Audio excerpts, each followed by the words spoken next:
السلام عليكم ورحمة الله وبركاته. ازيكم عاملين؟ يا رب تكونوا بخير. معاكم كريم الشيخ.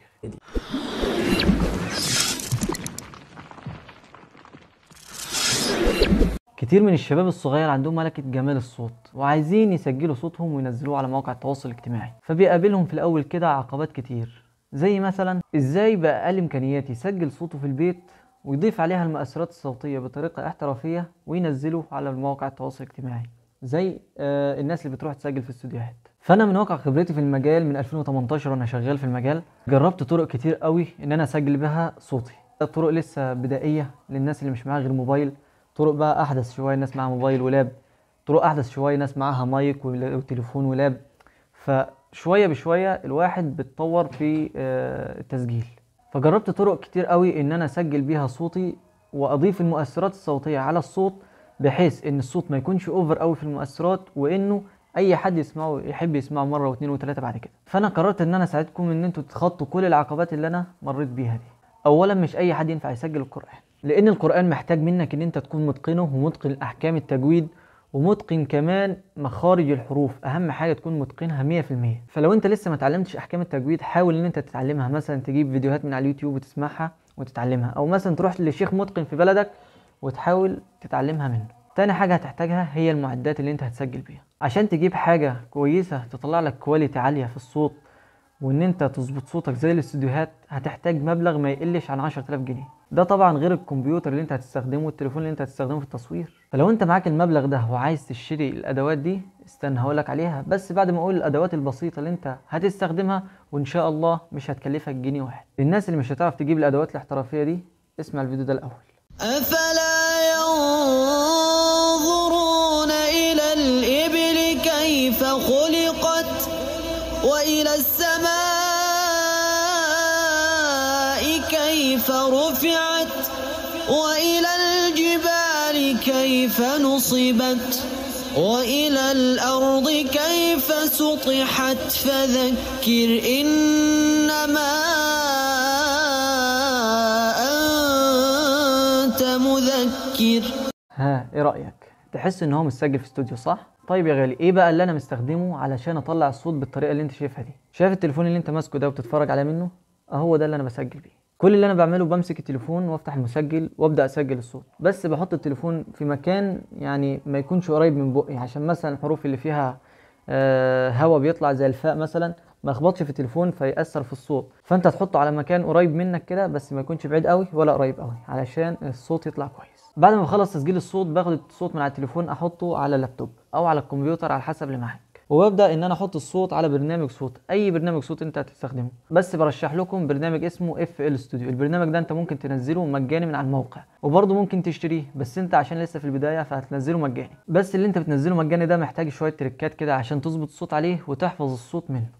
فلو انت محتاج ان انت تتعلم الحاجات دي، اكتب في الكومنتات لو انت محتاج شرح الفيديو ده، وانا ان شاء الله اعمل لكم فيديو في اقرب وقت. ده بالنسبه للناس اللي مش معاها فلوس تجيب معدات احترافيه. اما الناس بقى اللي عايزه صوتها يبقى احترافي زي اللي في الاستوديو، فانت معاك من 5000 لحد 500,000 ومليون جنيه. كل حاجه بتطلع الصوت على حسب تكلفتها. طب انا هتكلم معاكم على الموجود معايا حاليا واللي انا بستخدمه في صوتي، وعلى فكره هو جميل جدا وبطلع بيه كواليتي عاليه جدا زي ما انتوا هتسمعوا دلوقتي. كلا إذا بلغت التراقي وقيل من راق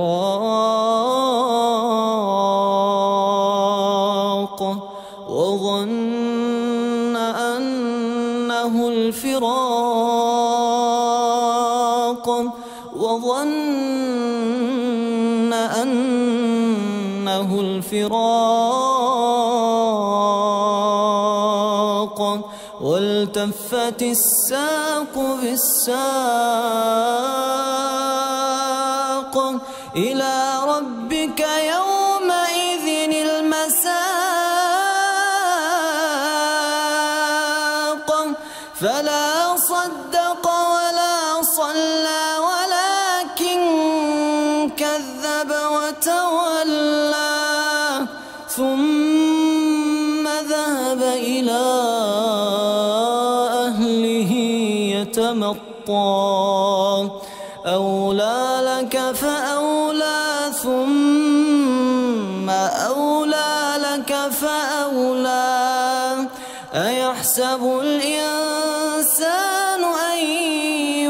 يراك سدى ألم يك نطفة من مني يمنى ثم كان علقة فخلق فسوى فجعل منه الزوجين الذكر والأنثى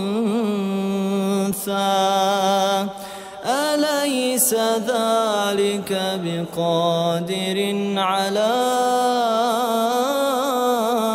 أن يحيي الموتى؟ اول حاجه هتحتاجها وهي المايك. في انواع مايكات فيها كارت الصوت جاهز، يا دوب انت بس بتحط السلك في اللاب او في الكمبيوتر وتبدا ان انت تسجل وتحط المؤثرات. بس انا ما برشحوش ليك لو انت ناوي تسجل انشاد بعد كده، فانا ارشح لك ان انت تجيب مايك لوحده وكارت صوت خارجي لوحده. المايك اللي انا شغال بيه ومعظم الاستوديوهات على فكره اللي شغاله بيه دلوقتي مايك اسمه رود NK1A. المايك ده جديد، عامل حوالي من 10000 ل 15000.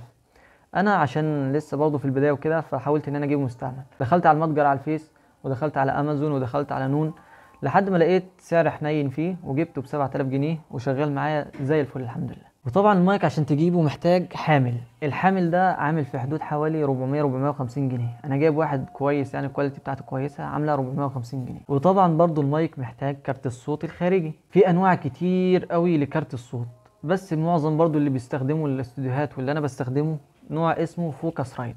فوكس رايت ده برضو منه انواع كتير واجيال كتير، في جيل اول وتاني وتالت، على حسب الفلوس اللي معاك انت هتقرر تجيب ايه. وطبعا كارت الصوت علشان تسمع صوتك وانت بتسجل وتسمع صوتك وانت بتمنتج الصوت لازم لك هيدفون.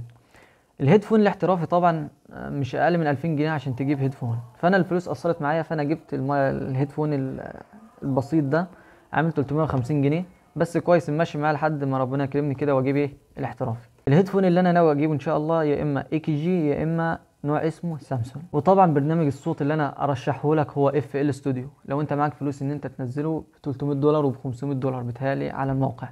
لو مش معاك في البدايه نزله مجانا لحد ما ربنا يكرمك وتنزله يبقى عليه الحاجات بتاعته كلها. يعني انت محتاج في حدود 12000 جنيه عشان تبدا تعمل استوديو احترافي صغير في بيتك. بس كده. ان شاء الله هعمل لكم فيديوهات قادمه هعلمكم فيها ازاي تنزلوا برنامج FL Studio المجاني، وازاي ان انتوا تحفظوا الصوت من عليه، وازاي ان انتوا تمنتجوا الصوت، وازاي الصوت يطلع باعلى كواليتي من عليه ان شاء الله.